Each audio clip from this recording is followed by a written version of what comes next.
So this problem is assuming that we have no transients in it. You can see, assuming no transients are present, calculate the power absorbed by the 8 ohm resistor.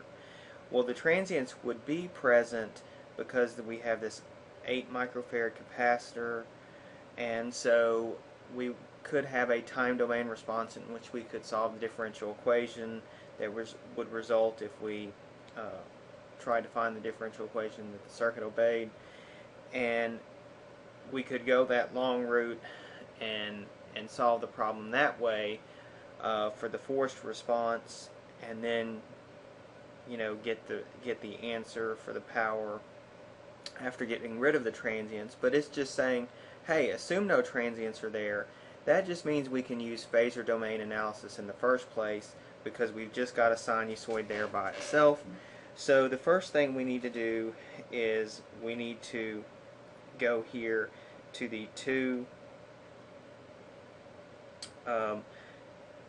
cosine 25t amp source and convert that into the phasor domain.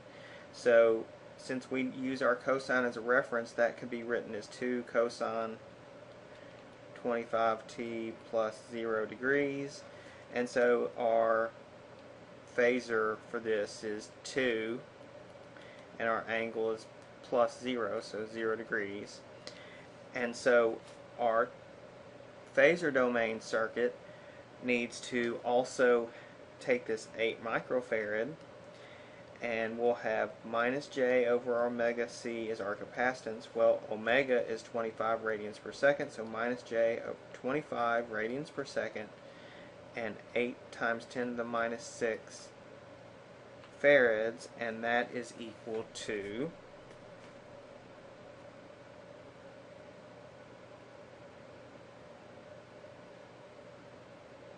minus j 5000.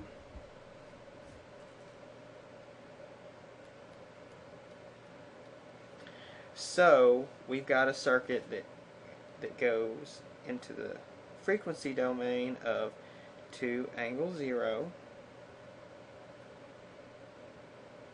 8 ohms, 6 ohms, and minus 5000 J. Okay, so for me, if I were doing this problem, we need to find the power absorbed by this 8 ohm resistor. And obviously I could set up, maybe I could set up a node here and call this my reference node and find that voltage there, and that's completely fine. But I think what I'll do is even simpler than that. I'll just take and say that I have 6 ohm in series with minus 5000 J ohms, and that's in parallel with 8. Find that cumulative impedance and then multiply that by the 2 angle 0 to get that voltage. And that voltage will be the same across the 8 ohm as it is across that entire impedance. So what I'm saying here is, okay, I'm going to take this, and I'm going to have 8, and then this I can just say is 6 minus 5000 J, and that's 2 angle 0. And then I have the, notice these two nodes are the same as these two nodes. They're in parallel, and that means when I reduce them, they have the same voltage across them, and I can reduce them to 8 in parallel with 6 minus 5000 J. Okay, so, and this is still 2 angle 0, and so the voltage here is 2 angle 0 times that impedance, which is 8 in parallel with 6 minus 5000 J. Now if I calculate that those two things in parallel, I can say, okay, 1 over 8 plus 1 over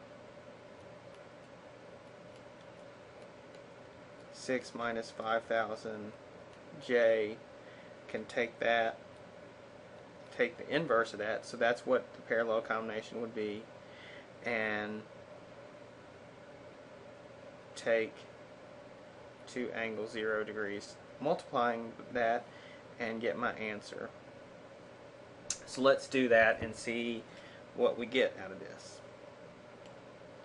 So I get this is going to be 2 angles 0 degrees times 16 minus j 2.56 times 10 to the minus 2.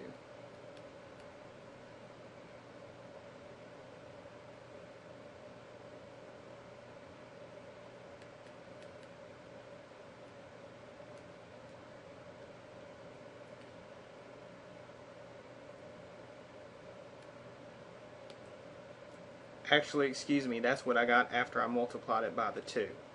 So, okay, that's my voltage V that I've got right here. Okay, now, this they don't specifically say, so that makes me believe that this current is in amps and its peak. So, if I'm going to calculate power, and I'm going to use my standard formula that I always like to use, which is SVI conjugate, then this needs to be in RMS units.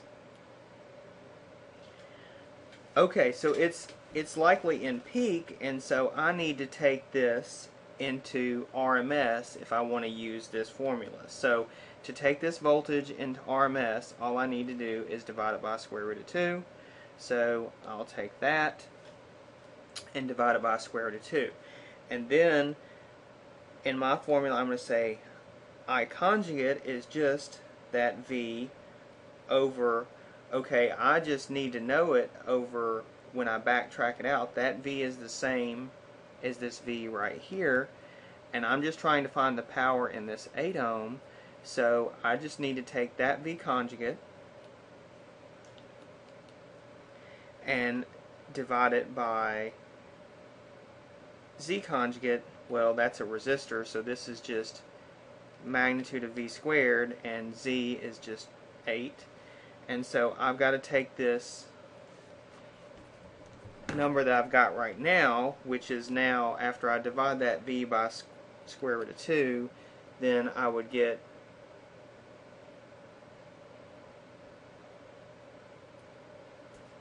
the following for that. So we get 11.31 minus J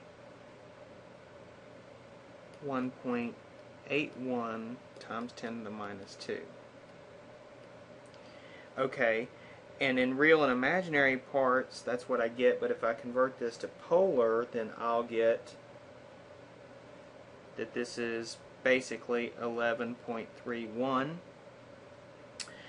angle minus 9.17 degrees.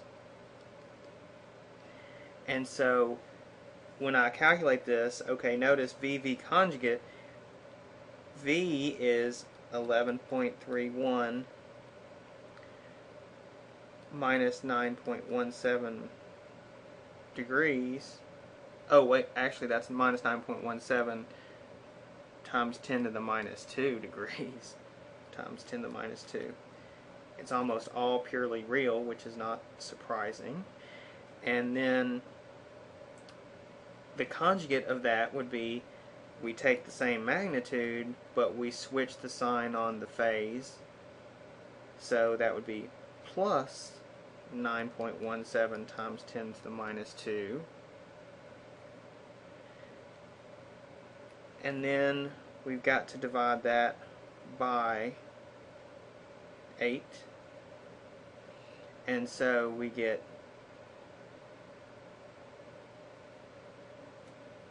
notice 11.31 negative angle in phase, 11.31 positive angle in phase. Those two phase angles subtract off from each other to give us 0, and we basically get magnitude times magnitude, which is why I just wrote here magnitude squared in the first place.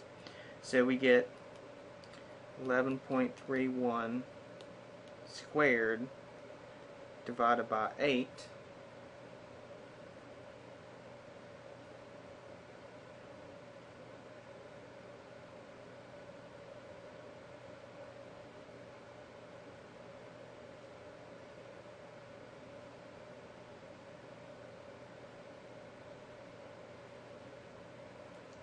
and so I get 16.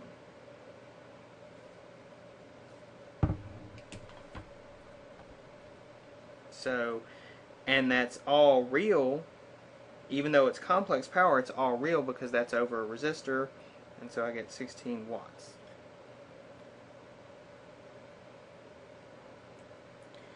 So once we've gotten through that, we get that the average power absorbed by that 8 ohm resistor is 16 watts.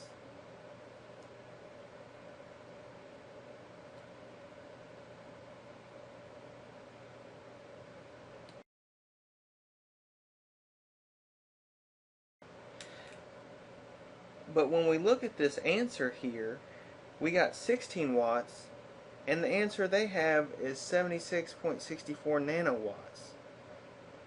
So what's going on here? Well, that's a good question. This is the average power, and they say calculate the power absorbed by the 8 ohm resistor at t equals 10 milliseconds. Okay, what I think they actually are looking for is instantaneous power.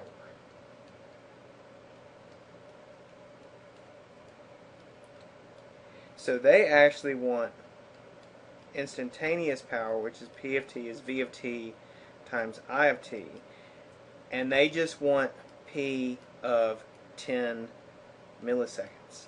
Well, how are we going to do that? They're still saying there are no transients, and so when we do that, we've got to go get V of t and I of t, and we do have, where'd I go with it? We have V phasor. V phasor is what? 11. V phasor is 16 minus J 2.56 times 10 to the minus 2. And we need to keep this, we don't need it in RMS values, we need to keep it in regular values, peak. So V is 16 minus J 2.56 times 10 to the minus 2. Is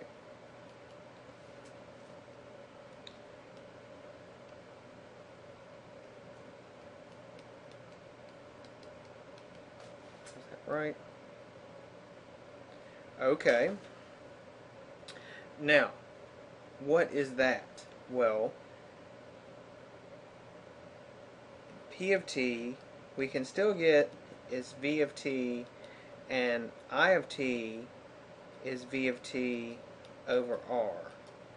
So we can get this as V squared t over R, and so we can still find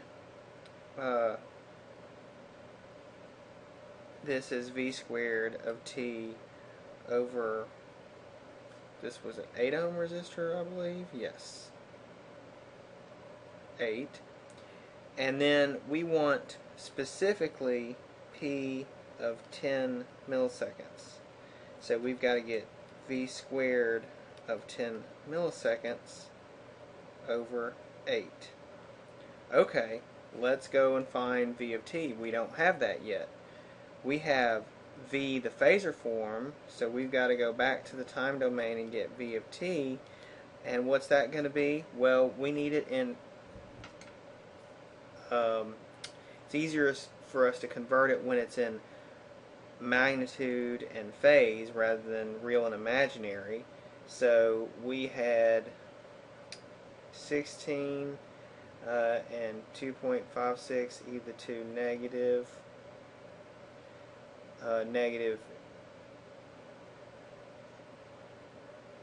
J part.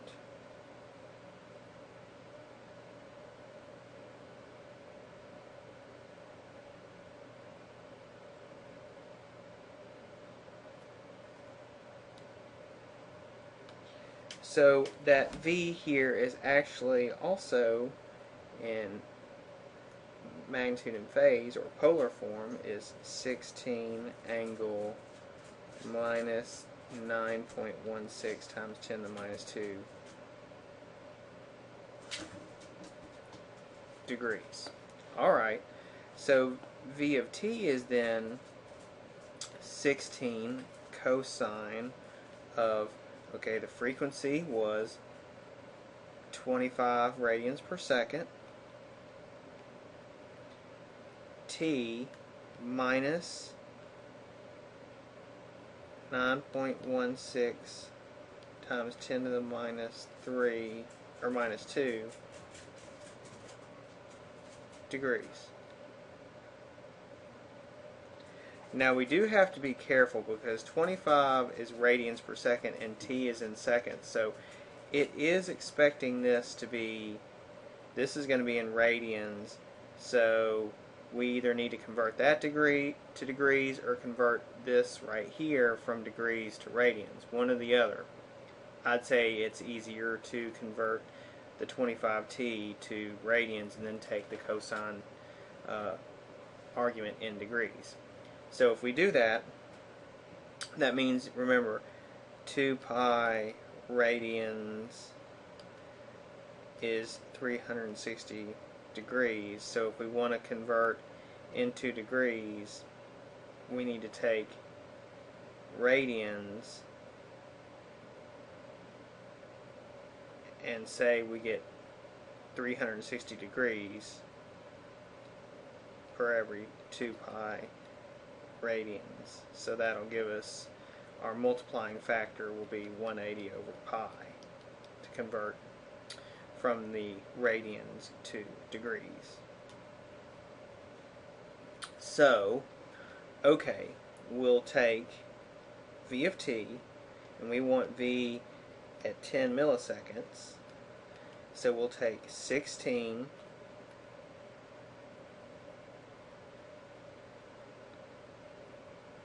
cosine of 25 times 10 times 10 to the minus 3. Let me maybe enclose this in brackets. And then all of that needs to be multiplied. So that will be actually in radians. We need to convert it to degrees. So multiply by 180 over pi, and then subtract off 9.16 times 10 to the minus 2 degrees. Take the cosine of that entire thing.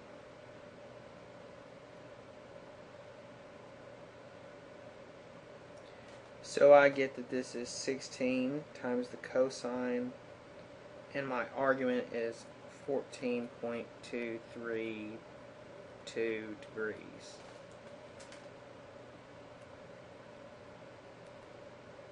So taking this, I get 15.5, and so I would get 15.5 squared over 8.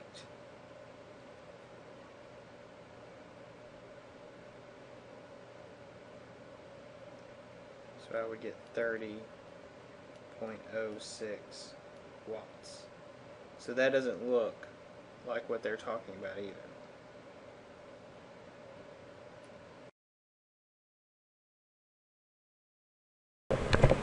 So, just to sum everything up, when we look at this particular circuit, we calculated two different things to try to see if we could get the 76.64 nanowatts that they just said calculate the power absorbed.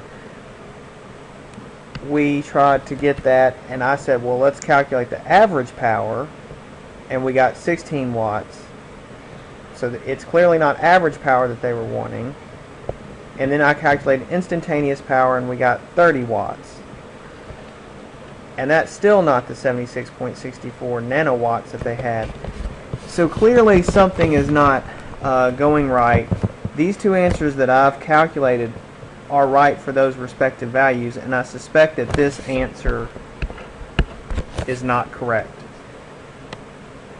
I don't know what they were looking for. It's possible that when we copied this from McGraw Hill Connect that they had chosen different random values for the source, resistors, or capacitor, and we had clicked refresh and had copied the answer for the wrong circuit or something like that. So that's what I'm expecting has happened in this particular case. But anyways, this is a good check for you to see how to calculate average power and also instantaneous power, which is not in general something we look at too terribly much, except for obviously that's what we've calculated for DC sources, because instantaneous power is the same as what we've done so far, way back in the early chapters. Okay, so that ends this problem.